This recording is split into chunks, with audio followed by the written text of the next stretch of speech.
ಮಹಾಮಂತ್ರಿಗಳೇ, ಮಹಾರಾಜರೇ, ನಮ್ಮ ಪ್ರಕಾರ ನಿಮ್ಮ ಕೈಯಲ್ಲಿರುವ ಆ ವಜ್ರ ಪಂಡಿತ ರಾಮಕೃಷ್ಣರ ಕೈಯಲ್ಲಿ ಹೆಚ್ಚು ಶೋಭಿಸುವುದು.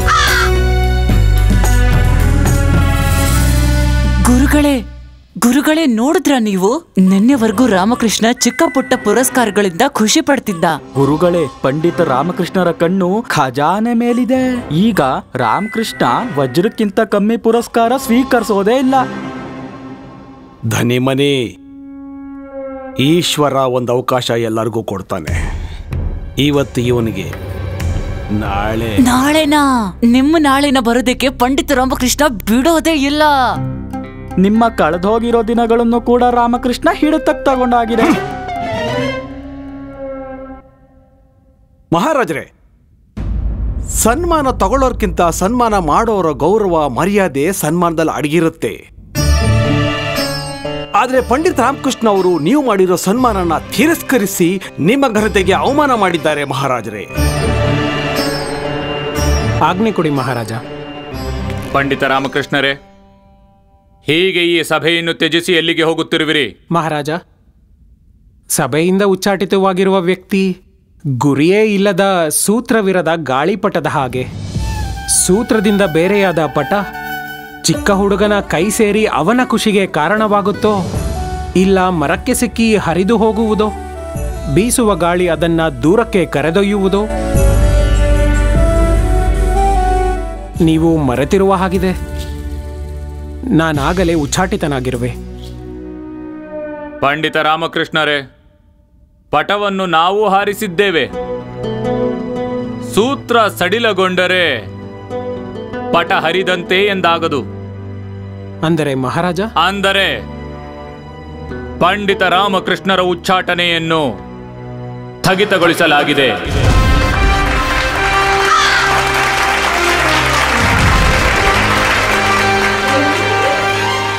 ಪಂಡಿತ ರಾಮಕೃಷ್ಣರೇ, ನೀವು ಸಮಸ್ಯೆ ಪರಿಹರಿಸಿದಿರಿ. ಈಗ ಈ ವಜ್ರ ನಿಮ್ಮದು. ಈಗ ಈ ವಜ್ರವನ್ನು ಹಿಂದಿರುಗಿಸುತ್ತಿರುವುದೇಕೆ? ಮಹಾರಾಜ,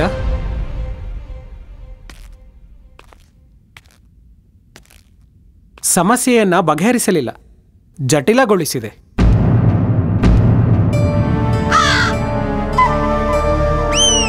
ರಾಮೇಶ್ವರರಾಯರು ಬರೆದಿರುವ ಈ ಪತ್ರದಲ್ಲಿ ಒಂದು ಗುಪ್ತ ಸಾಂಕೇತಿಕ ಸಂದೇಶ ಅಡಗಿದೆ. ಅದು ಯಾರಿಗೂ ತಿಳಿದಿಲ್ಲ. ಹೇಗೆ ನಾನು ಈ ಪುರಸ್ಕಾರವನ್ನ ಸ್ವೀಕರಿಸಲಿ? ರಾಮಕೃಷ್ಣರೇ, ಸಮಸ್ಯೆ ಪರಿಹಾರಗೊಂಡಿದೆ. ಈ ಸೋದರರ ತಂದೆಯ ಇಚ್ಛಾಪತ್ರದನುಸಾರ ವಜ್ರಗಳ ವಿತರಣೆ ಆಗಿದೆ. ಆದರೂ ನೀವು ಸಮಸ್ಯೆ ಪರಿಹಾರವಾಗಿಲ್ಲವೆಂದರೆ? ಹಾ ಮಹಾರಾಜ, ವಜ್ರಗಳ ವಿತರಣೆ ಆಗಿದೆ, ರಾಮೇಶ್ವರರಾಯರ ಇಚ್ಛೆಯಂತೆ. ಈಗಿರುವ ಪ್ರಶ್ನೆ ಈ ಇಚ್ಛಾಪತ್ರದ್ದು. ಗಮನಿಸಿ ನೋಡಿದರೆ ಇದು ಕೇವಲ ಪತ್ರವಲ್ಲ ಮಹಾರಾಜ. ಇದು ತಂದೆ ಮತ್ತು ಮಕ್ಕಳ ನಡುವಿನ ಕೊನೆಯ ಸಂವಾದ. ಒಬ್ಬ ತಂದೆಯಿಂದ ಮಕ್ಕಳಿಗೆ ನೀಡಿರುವ ಕೊನೆಯ ಸಂದೇಶ.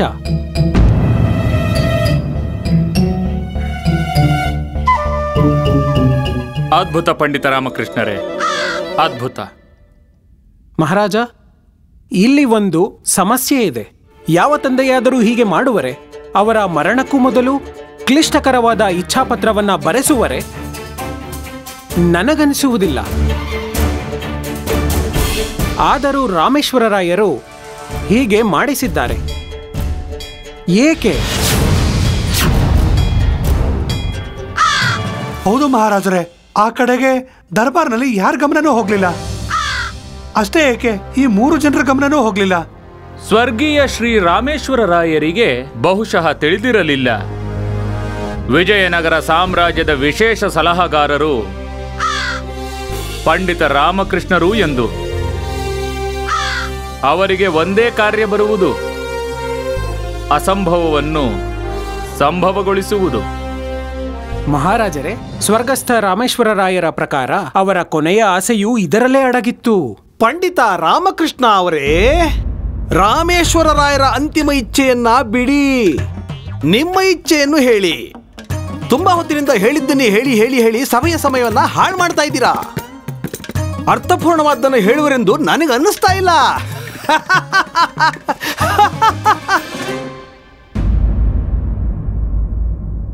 ಪಂಡಿತ ರಾಮಕೃಷ್ಣರೇ, ನೀವು ಹೇಳುತ್ತಿರುವುದರ ಅರ್ಥ ಶ್ರೀ ರಾಮೇಶ್ವರ ರಾಯರಿಗೆ ಈ ಸಂಪತ್ತಿನ ಹಂಚಿಕೆ ಇಷ್ಟವಿಲ್ಲವೆಂದೇ? ಹಾ ಮಹಾರಾಜ, ಪರಿಸ್ಥಿತಿಯಿಂದ ಉದ್ಭವಿಸಿರುವ ಸನ್ನಿವೇಶವು ಈ ರೀತಿ ಸೂಚಿಸುತ್ತದೆ. ಈ ಸಂಪತ್ತನ್ನು ಪಾಲು ಮಾಡಲು ಬಯಸಿರಲಿಲ್ಲ. ಆದ್ರೆ ಯಾಕೆ? ಅವರ ಅನುಭವ ಹೇಳುತ್ತದೆ, ಸಂಪತ್ತಿನ ಹಂಚಿಕೆಯೊಂದಿಗೆ ಪರಿವಾರದ ಹಂಚಿಕೆಯೂ ಆಗುತ್ತದೆ. ಮರಣದ ಅಂಚಿನಲ್ಲಿರುವ ವ್ಯಕ್ತಿಗೆ ಇದಕ್ಕಿಂತ ದೊಡ್ಡ ಇಚ್ಛೆ ಏನಿರುತ್ತದೆ? ಅವನ ಪರಿವಾರವನ್ನು ಇಷ್ಟು ಪ್ರೀತಿಯಿಂದ ಬೆಳೆಸಿದ್ದಾನೆ, ಸಾಕಿದ್ದಾನೆ. ಅವರ ಮರಣದ ನಂತರವೂ ಜೊತೆಯಾಗಿರಲಿ, ದೂರ ಆಗದಿರಲಿ.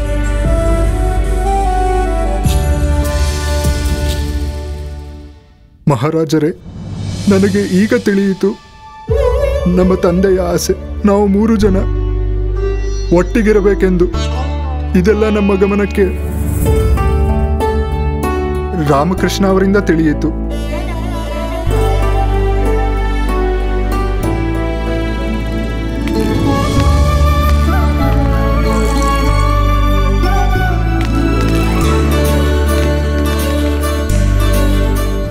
ಈ ಸಭೆಯಲ್ಲಿ ನಮ್ಮ ತಂದೆಯವರ ಮೇಲೆ ಪ್ರಮಾಣ ಮಾಡುತ್ತೇವೆ, ನಾವು ಎಂದಿಗೂ ಬೇರೆ ಆಗುವುದಿಲ್ಲ.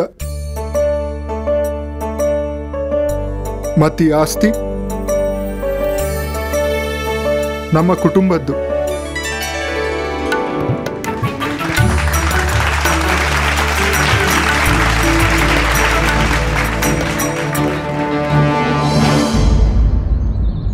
ಶಾರದಾ, ಶಾರದಾ,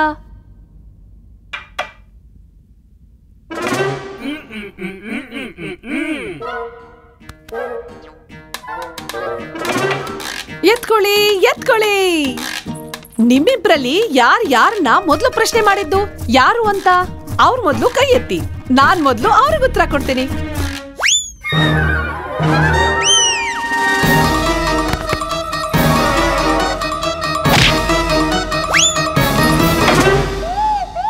ನಿಲ್ಲಿ. ಸರಿ ಸರಿ, ಜಗಳ ಆಡ್ಬೇಡಿ. ಒಬ್ಬರನ್ನೊಬ್ರಿಗೆ ನಾನ್ ಮೊದ್ಲು ಪರಿಚಯ ಮಾಡ್ಕೊಡ್ತೀನಿ. ಅಮ್ಮ, ಇವಳು ನನ್ನ ಗೆಳತಿ ವರಲಕ್ಷ್ಮಿ. ವರಲಕ್ಷ್ಮಿ, ಇವ್ರು ನಮ್ಮ ಅಮ್ಮ. ಹಾ, ನಿನ್ಗೆ ಹೆಂಗ್ ಗೊತ್ತು? ನೀನೇ ಈಗ ಹೇಳ್ದೆ. ಹಾ ಅಮ್ಮ, ಇವಳು ನನ್ನ ಭೇಟಿಯಾಗಕ್ ಬಂದಿದ್ದಾಳೆ. ಸೌಭಾಗ್ಯವತಿ ಆಗಿರು. ಇದು ನಾನು ಹೇಳ್ತಿಲ್ಲ, ಅಮ್ಮ ಹೇಳ್ತಿದ್ದಾರೆ. ಅಮ್ಮ ಮೌನವ್ರತದಲ್ಲಿದ್ದಾರಲ್ಲ, ಸನ್ನೆ ಮಾಡೋದವ್ರು, ಮಾತಾಡೋದು ನಾನು. ಅಮ್ಮ, ನಾವಿಬ್ರು ಒಳಗ್ ಹೋಗಿ ಮಾತಾಡ್ತೀವಿ. ಹಾ,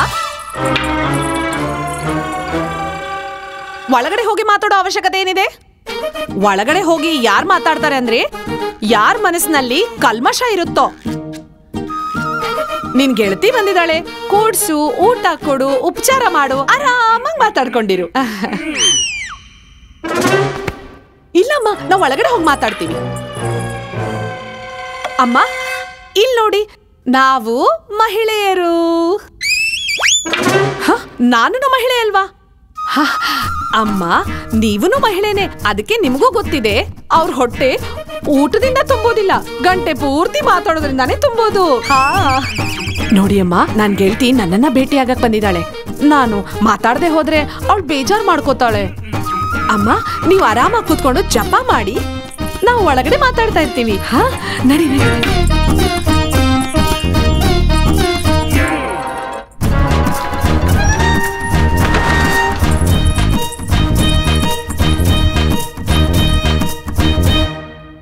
ಈಗ ಹೇಳು, ಅಂತದೇನ್ ಮಾತು ಹಠಾತ್ತಾಗಿ ಇಲ್ಲಿಗೆ ಬಂದ್ಬಿಟ್ಟಿದ್ಯಾ? ಮತ್ತೆ ನನ್ನ ಹತ್ರ ಮಾತಾಡ್ಲೇಬೇಕು ಅಂತ ಇದ್ಯಾ? ವಿಷಯ ಮುಖ್ಯವಾದದ್ದು ಅಂತಾನೆ ಹೇಳೋದಕ್ ಬೇಗ ಬಂದೆ. ಯಾಕೆ ಬರಲ್ಲ? ನಾನ್ ನಿನ್ ಒಳ್ಳೆ ಸ್ನೇಹಿತೆ ಅಲ್ವಾ? ನಿಂಗ್ ಗೊತ್ತಾ, ಇವತ್ ಬೆಳಗ್ಗೆನೆ ಗೊತ್ತಾಯ್ತು ನಾನು ಗರ್ಭವತಿ ಅಂತ. ಇದನ್ ಮೊದ್ಲು ನಾನ್ ನಿನಗೆ ಹೇಳಿದ್ದು. ಹೌದಾ?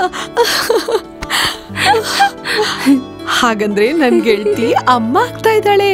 ಪ್ರತಿಯೊಬ್ಬ ಮಹಿಳೆಗೂ ಇದ್ರ ಆಸೆ ಇರುತ್ತೆ. ಶುಭಾಶಯ. ಮೊದಲನೇ ಬಾರಿ ಅಲ್ವಾ? ನನ್ನ ಮನಸ್ಸಿಗೆ ಏನನ್ಸುತ್ತೆ ಅಂದ್ರೆ, ಇದಕ್ಕಿಂತ ಒಳ್ಳೆ ವಿಷಯ ಇಲ್ವೇ ಇಲ್ಲ ಅಂತ. ಒಂದ್ ಹೆಣ್ಣಿಗೆ ಎಲ್ಲದಕ್ಕಿಂತ ಖುಷಿಯಾದ ವಿಷಯ ಅಂದ್ರೆ ತಾಯಿ ಆಗೋದು. ಅವ್ರಿಗೆ ಗೊತ್ತಿಲ್ಲ ಅನ್ಸುತ್ತೆ, ಹೊರಗಡೆ ಹೋಗಿದಾರಲ್ವಾ? ನನಗ್ ತಿಳಿದಿದೆ ಅಂದಮೇಲೆ ಅವ್ರಿಗೆ ತಿಳಿಯೋದ್ರಲ್ಲಿ ಸಮಯನೇ ಹಿಡಿಯೋದಿಲ್ಲ. ಒಳ್ಳೆ ವಿಷಯ ಹೇಳ್ಬೇಕು ಅಂದ್ರೆ ಒಳ್ಳೆ ಸಮಯ ಬರ್ಬೇಕು. ಅದಕ್ಕಾಗಿ ನಾವು ಕಾಯ್ಬೇಕಾಗತ್ತೆ. ಈ ವಿಷಯ ಹೇಳಿದ್ಮೇಲೆ ಅವ್ರಿಗೆ ತುಂಬಾ ಖುಷಿ ಆಗುತ್ತೆ. ಒಳ್ಳೇದಾಯ್ತು, ಅಮ್ಮಂಗಿನ್ನೂ ವಿಷಯ ಗೊತ್ತಿಲ್ಲ.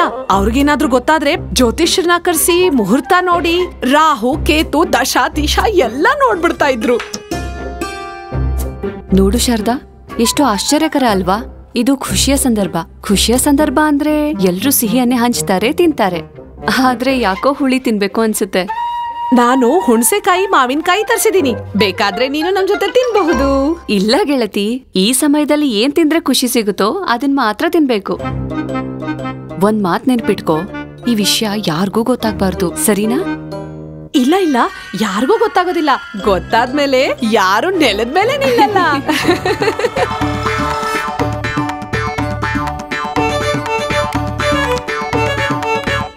ಅಮ್ಮ ಅಮ್ಮ ಅಮ್ಮ, ವಿಜಯನಗರದಲ್ಲಿ ಏನಾದ್ರೂ ನೃತ್ಯದ ಸ್ಪರ್ಧೆ ಇದೆಯಾ? ಹೌದಾ? ಆಗಿದ್ಲೆ ಲಾಮ ಏನೋ ಮಾತ್ಬಾದೆ ಮಾದಿದಾನೆ, ಇಲ್ಲಿವರೆಗೂ ಮಾತೇ ಇಲ್ಲೋದು.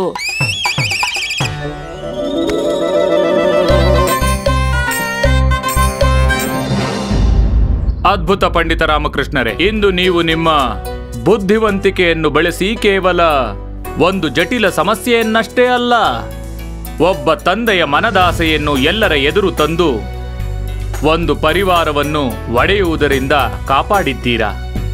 ನಾವು ಬಹಳ ಪ್ರಸನ್ನರಾಗಿದ್ದೇವೆ. ಆದರೆ ನಿಮ್ಮನ್ನು ಒಂದು ಪ್ರಶ್ನೆ ಕೇಳುವುದಿತ್ತು. ನೀವು ನನಗೆ ಹೇಳಿ, ಈಗ ಜೀವನದಲ್ಲಿ ಯಾವುದೇ ವ್ಯಕ್ತಿಗೆ ಎಲ್ಲಕ್ಕಿಂತ ದೊಡ್ಡ ಆಸ್ತಿ ಯಾವುದು?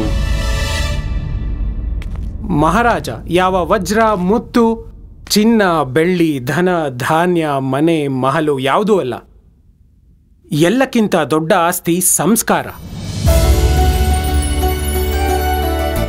ತಂದೆ ತಾಯಿಯು ನಮಗೆ ಖಂಡಿತ ಕಲಿಸುತ್ತಾರೆ. ಹಾ, ಸತ್ಯ ಹೇಳ್ತಾ ಇದ್ದಾರೆ ದನಿ. ಏನ್ ಸತ್ಯ ಹೇಳ್ತಾನೆ? ಸಂಸ್ಕಾರದಿಂದಲೇ ಎಲ್ಲವೂ ನಡೆಯೋದು. ಧನ ಧಾನ್ಯ ವಜ್ರ ವೈಡೂರ್ಯ ಎಲ್ಲವೂ ನಿಮಿತ್ತ. ಆದರೆ ಒಳ್ಳೆಯ ಸಂಸ್ಕಾರ ಎಂದಿಗೂ ಅಳಿಯುವುದಿಲ್ಲ. ಅದ್ಭುತ ಪಂಡಿತ ರಾಮಕೃಷ್ಣರೇ, ನಿಮ್ಮ ವಿಚಾರದ ಬಗ್ಗೆ ಗರ್ವವಿದೆ ಹಾಗೂ ವಿಶ್ವಾಸವಿದೆ. ನಿಮಗೆ ಯಾವುದೇ ಸಂತಾನವಾದರೂ ಅದು ಅತ್ಯಂತ ಭಾಗ್ಯಶಾಲಿಯಾಗುವುದು. ಅದಕ್ಕೆ ತಂದೆಯ ರೂಪದಲ್ಲಿ ನೀವು ಸಿಗುವಿರಲ್ಲ.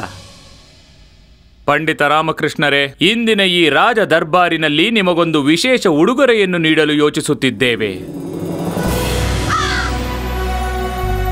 ಅದೇನೆಂದರೆ, ನಿಮ್ಮ ಮನೆಯಿಂದ ಯಾವಾಗಲಾದರೂ ಶುಭ ಸಮಾಚಾರ ಬಂದರೆ, ಅಂದರೆ ದೇವರ ದಯೆಯಿಂದ ತಂದೆಯಾಗುವ ಯೋಗ ಬಂದಾಗ, ನಿಮ್ಮ ಧರ್ಮಪತ್ನಿ ಶಾರದಾದೇವಿಯ ಸೀಮಂತವನ್ನು ನಾವಿಲ್ಲಿ ಇದೇ ಅರಮನೆಯಲ್ಲಿ ವಿಜೃಂಭಣೆಯಿಂದ ಮಾಡಲು ಬಯಸುತ್ತೇವೆ.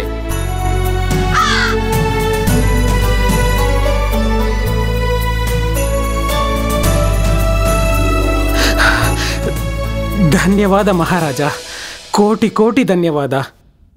ಇದಕ್ಕಿಂತ ದೊಡ್ಡ ಸೌಭಾಗ್ಯ ನನಗೇನಿದೆ? ಧನ್ಯವಾದ.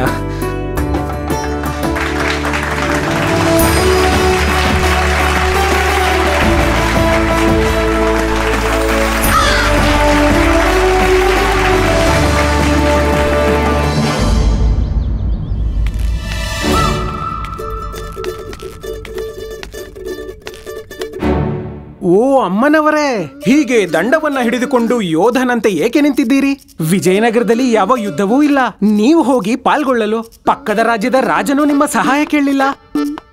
ಯಾಕೆ ಹೀಗೆ ನಿಂತಿದ್ದೀರಿ? ಏನಾಯ್ತು ಗುಂಡ? ಅಲೆ ಲಾಮ, ಅಮ್ಮಂಗೇನೋ ಆಗ್ಬಿಟ್ಟಿದೆ.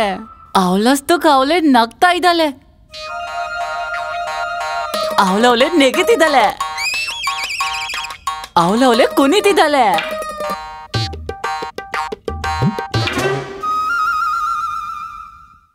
ಇನ್ನೊಂದೇ ಉಳ್ದಿಲೋದು, ಅದು ಆಗೋಗುತ್ತೆ ಅನ್ಸುತ್ತೆ. ಏನು?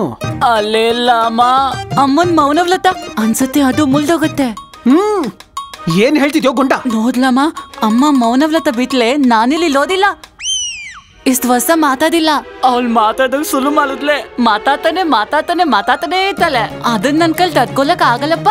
ನಾನಂತೂ ಹೋಗ್ಬಿಡ್ತೀನಿ. ನೋಡ್ತಿಲು. ಓ ಬಾಯ್ ಮುಚ್ಚು. ಅಮ್ಮ, ಓ ಅಮ್ಮ, ಅಮ್ಮ ಕೇಳಿಸ್ಕೋ. ಅಮ್ಮ, ಗುಂಡಪ್ಪ ಏನೇನೋ ಹೇಳ್ತಿದ್ದಾನೆ. ನೀನ್ ಹೇಳು, ಏನಾಯ್ತು? ಏಯ್, ಅರೆ ಅಮ್ಮ ಕೇಳು, ಬೀಳುತ್ತೆ ನನಗೆ. ಅಮ್ಮ ಕೇಳಿಸ್ಕೋ ಅಮ್ಮ.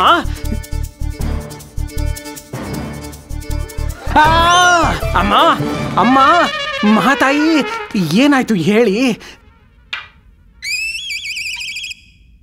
ಏನ್ ಹೇಳ್ತಿದ್ದೀರಾ? ಏನು ಅರ್ಥ ಆಗ್ತಿಲ್ಲ. ಶಾರದಾ ಎಲ್ಲಿದ್ದಾಳೆ? ಹೌದಾ, ನಿನ್ಗೆ ಹುಚ್ಚಿಡ್ತಿದೆ? ನನ್ಗೆ ಹುಚ್ಚಿಡ್ತಿದ್ಯಾ? ನನ್ಗಿಷ್ಟವಾದದ್ದು ನನ್ಗೆ ಎರಡೇ ಇಷ್ಟವಾಗಿರೋದು ಅಮ್ಮ. ಒಂದು ಊಟ, ಇನ್ನೊಂದು ನಿದ್ದೆ.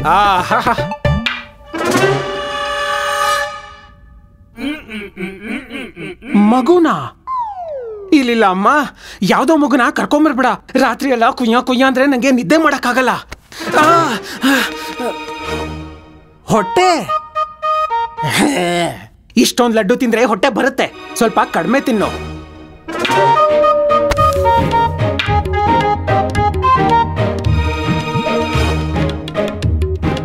ಶಾರದಾನ್ ಹೊಟ್ಟೆ ಅಮ್ಮ. ಶಾರದಂಗೆ ಹೊಟ್ಟೆ, ಕೈ, ಕಾಲು, ಮೂಗು, ತಲೆ, ಬಾಯಿ ಎಲ್ಲ ಇದೆ.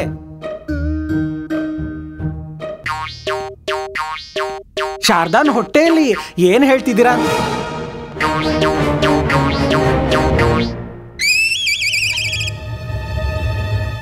ನೀನ್ ಸುಳ್ಳು ಹೇಳ್ತಿದ್ಯಾ ಅಲ್ವಾ? ನಿಜ ಹೇಳ್ತಿದ್ಯಾ? ಗುಂಡಪ್ಪ, ಅಮ್ಮ ನಿಜ ಹೇಳ್ತಿದ್ದಾರೆ. ಅಂದ್ರೆ ಅಂದ್ರೆ ಅಂದ್ರೆ ಅಂದ್ರೆ ನನ್ನ ತಂದೆ ಆಗ್ತಿದ್ದೀನಾ? ನೀವು ಅಜ್ಜಿ ಆಗ್ತಿದ್ದೀರಾ? ಅರೆ ಅಮ್ಮ, ನೀನ್ ಅಜ್ಜಿ ಆಗ್ತಿದ್ಯಾ? ಅಮ್ಮ, ನೀನ್ ಅಜ್ಜಿ ಆಗ್ತಾ ಇದ್ಯಾ? ಗುಂಡಪ್ಪ ಬಾಯಿಲಿ, ನೀನ್ ಚಿಕ್ಕಪ್ಪ ಆಗ್ತಿದ್ಯಾ? ಗುಂಡಪ್ಪ, ನಾನು ತಂದೆ ಆಗ್ತಾ ಇದ್ದೀನಿ. ನಾನ್ ತಂದೆ. ಗುಂಡಪ್ಪ, ಏ ಏ ಏ ಏ ಯಾ. ಅರೆ ಅಮ್ಮ ಅಮ್ಮ ಅಮ್ಮ ಅಮ್ಮ ಅಮ್ಮ, ನನಗನ್ನಿಸ್ತಾ ಇದೆ ಈ ವಿಷಯವನ್ನ ಸನ್ನೆಯಲ್ಲದೆ ಮಾತ್ನಲ್ಲಾಗಿದ್ರೆ ಚೆನ್ನಾಗಿರ್ತಿತ್ತಲ್ವಾ? ನನಗೆ ಶಾರದಾ ಮೇಲೆ ಸಿಟ್ಟಿದೆ. ಈ ಮಾತನ್ನ ನನ್ಗೆ ಹೇಳ್ಬೇಕಿತ್ತಲ್ವಾ? ನಿನ್ಗೆ ಹೇಳಿದಾಳೆ. ಸಾಲ್ದ ಅಮ್ಮಂಗೇನೋ ಹೇಳಿಲ್ಲ. ಅಮ್ಮನೇ ಕದ್ದು ಕೇಳಿಸ್ಕೊಂಡಿದ್ದು. ಸಾಲ್ದ ಮಾತಾಡ್ತಿದ್ಲಲ್ಲ ಅವಾಗ. ಓ, ಸರಿ ಅಮ್ಮ, ನಾನಿನ್ ಹೊರಡ್ತೀನಿ. ನಮಸ್ತೆ. ಕ್ಷಮಿಸಿ ಶಾರದಾನ ಗೆಳತಿಯವರೇ, ನಿಮ್ಮ ಹತ್ರ ಒಂದು ವಿಷಯ ಕೇಳಬೇಕಿತ್ತು. ಕೇಳಿ. ಅದು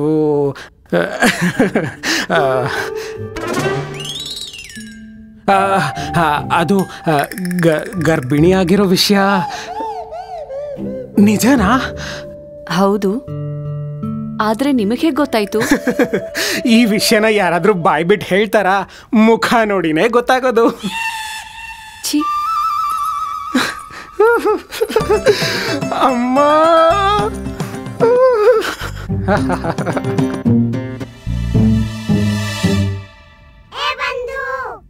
ಅರೆ ವಾ, ರಾಮ, ನೀನು ತಂದೆ ಆಗ್ತಾ ಇದೀಯಾ? ಹೌದು ಬಂಧು, ಹೌದು. ಇದು ನನ್ನ ಜೀವನದ ಮೊದಲನೇ ಸತ್ಯ. ನನಗೆ ಎಷ್ಟು ಖುಷಿ ಆಗ್ತಿದೆ ಅಂದ್ರೆ ನನ್ನನ್ನೇ ನಾನು ನಂಬಕ್ಕಾಗ್ತಿಲ್ಲ. ಹೌದು ರಾಮ, ಪತ್ನಿ ಬಾಯ್ ಬಿಟ್ಟು ಹೇಳೋವರೆಗೂ ನಿಜಾನೇ ಅನ್ಸೋದಿಲ್ಲ. ಎಲ್ಲಿವರೆಗೂ ಹೇಳೋದಿಲ್ವೋ ನೋಡ್ತೀನಿ. ಮಾತಲ್ಲದೆ ಇದ್ರು ಹೊಟ್ಟೆಯಿಂದನಾದ್ರೂ ಗೊತ್ತಾಗತ್ತೆ. ಅದಿರ್ಲಿ ಬಿಡು ರಾಮ, ಅದು ನಿನ್ನ ಪತ್ನಿ ಮತ್ತೆ ನಿನ್ನ ಮಧ್ಯದ ಮಾತು. ರಾಮ, ನನ್ ಕಡೆಯಿಂದ ಪ್ರೀತಿಯ ಅಭಿನಂದನೆಗಳು. ನೋಡು ರಾಮ, ಎಲ್ರಿಗೂ ಮೊದಲು ನಾನೇ ನಿಂಗೆ ಶುಭಾಶಯ ಹೇಳಿತು. ಇದಕ್ಕಾಗಿ ನೀನು ನನಗಾಗಿ ಶುದ್ಧ ಸಾಸಿವೆ ಎಣ್ಣೆಯನ್ನ ತಂದ್ಕೊಡ್ಬೇಕಾಗತ್ತೆ. ಹಾ ಖಂಡಿತ.